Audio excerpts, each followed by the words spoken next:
We get one question a lot, constantly over and over, sometimes from travel nurses, sometimes from just other people that want a full-time RV. And that question is, what do you guys do for health insurance?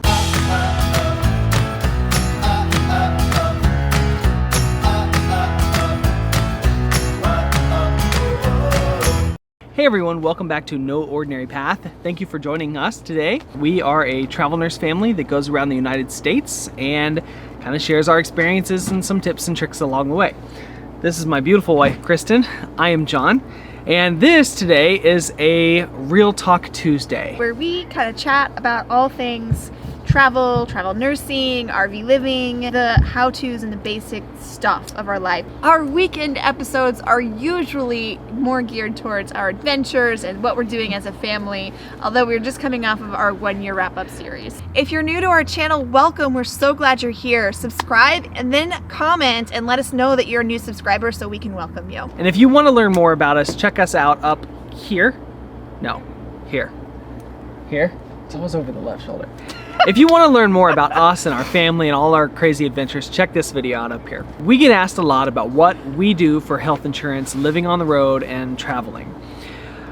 Caveat here, this is not going to be a political video. I'm going to do my best to keep that side of things out of this.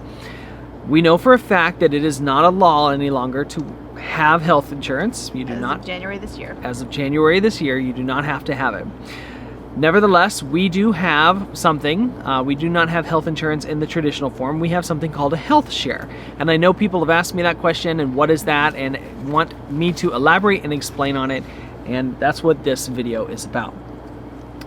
Recently, we had an incident in our house that prompted this video. We're here at Good Sam Hospital today, not for work purposes, but because we finally hit a milestone in our family. So what happened, buddy? Bob threw a water gun at me. And what did it do? You don't have to show us, but... It gave me a big crack in the head. Yeah, it cut your face, didn't it? Well, it's been determined that we're going to need stitches. We initially went to an urgent care, and they said, being pediatric, that, you know, they don't really like stitching pediatric facial lacerations. So we ended up coming down to Good Sam, and Aaron gets to see where I work. After this, we're going to go check out the ICU. Aaron and Ethan were being boys like they are wont to do and had a water gun fight, and it escalated quickly, as it oftentimes happens. Somehow there was a flying water gun through the air, whacked Aaron in the face. He got a nice little laceration. Being a nurse, and for all of my fellow nurses out there that know, we don't go to the hospital unless something is dire. So this is true. This is very true. Yes, I grew up with 2 nurses as parents. We never went to the hospital. No, ever. You got to be bleeding to death or dying. However, you know, certain cuts are big enough that super glue won't handle it, and if it's on the face, I don't like to stitch it myself. So I took Aaron in. First and foremost, thank you to everyone at Good Samaritan Hospital in Puyallup, Washington. They did a fantastic job, from the folks at the registration desk to the nurses that checked us in, and then finally to the PA or physician's assistant that took care of Aaron at the end there. I am surprised that we made it a full 10 years before this happened. Yes. To be honest, that is amazing in and of itself. Yeah. All of that went exactly how I knew it would go. It was not an issue. Nothing. Aaron was a champ. Aaron was a champion, did fantastic the whole time, was somewhat proud of it by the end of it and that kind of stuff. Oh, yeah. Typical boy. Yeah, we had to call all the relatives. Oh, yes. I got stitches today. I got stitches. We're so proud. He ended up getting 5 total, and yeah, it went without incident. It was great. Later, usually towards the end in an emergency department, when you're checking out, you have somebody come in to finish the process. What that means is that they are ready now to get your insurance information or whatever. This is where things got a little interesting for us.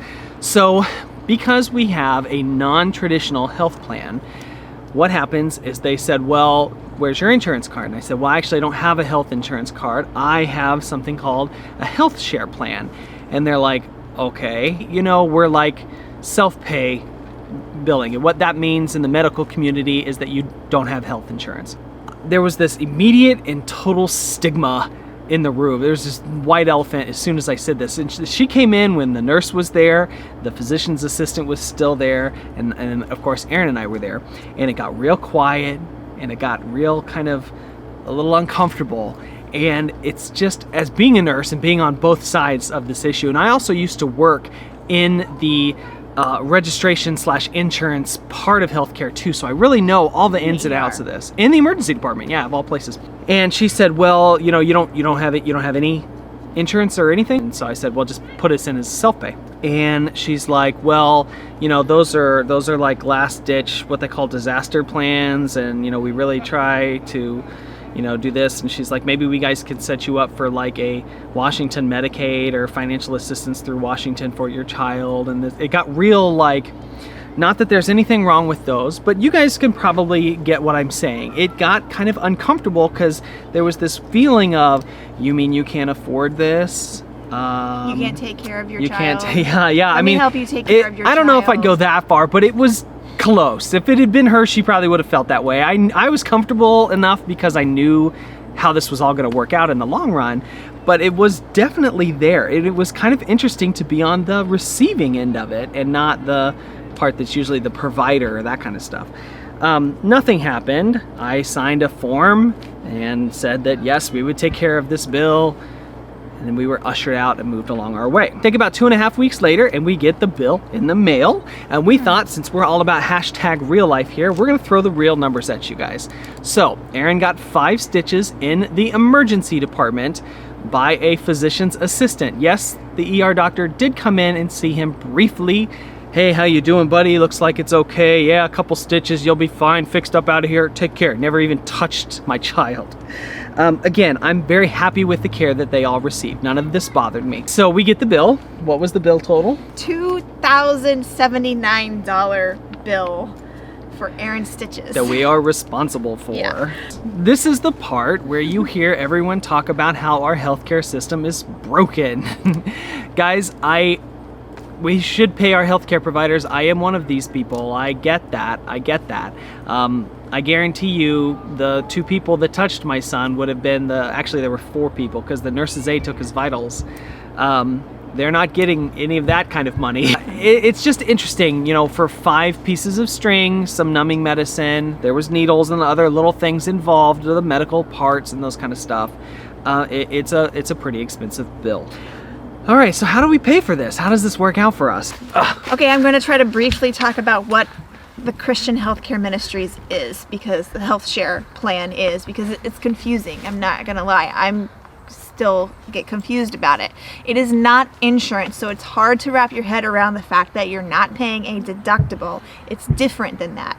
So here's how it works for us. We have the lowest plan, which is a bronze level plan, because we don't want a high bill. We pay $135 a month for our bronze level plan. Here's what we get for that $135. If we get a medical bill that costs us over $5,000, we can then submit it to Christian Healthcare Ministries. Healthcare Ministries, and they will share the bill.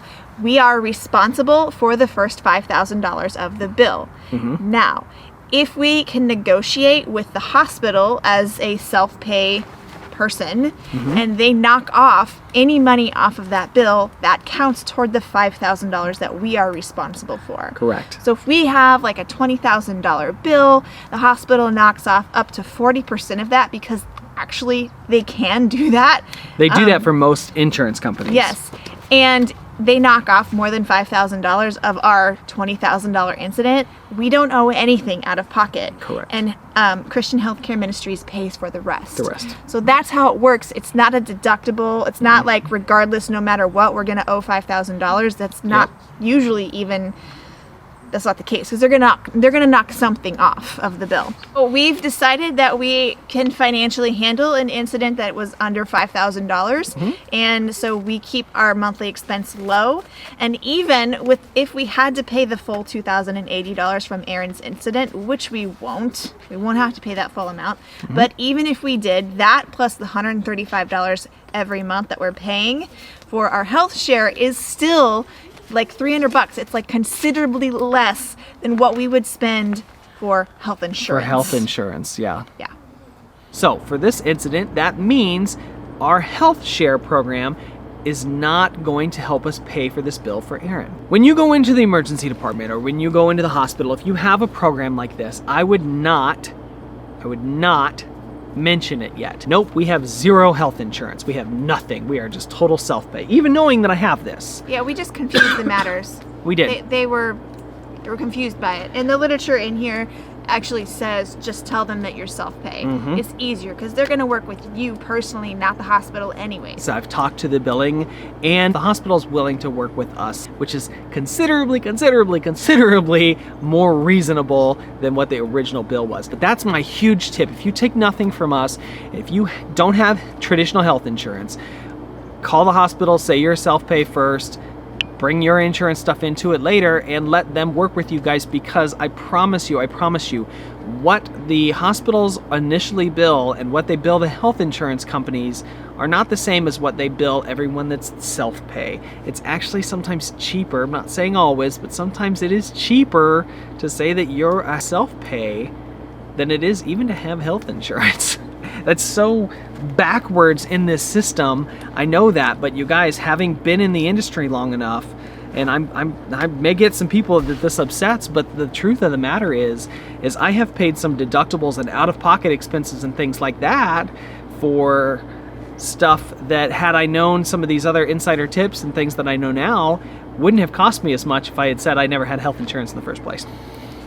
It's very backwards. It's very backwards. So this is the one that we use. It may not be right for everyone. There are lots of other programs out there, and there's nothing wrong with going with traditional health insurance too. You just have to do what's best for you guys and your family. We've decided for us that this is the best option for us. We are not on any prescription medication in our family, and No pre-existing conditions.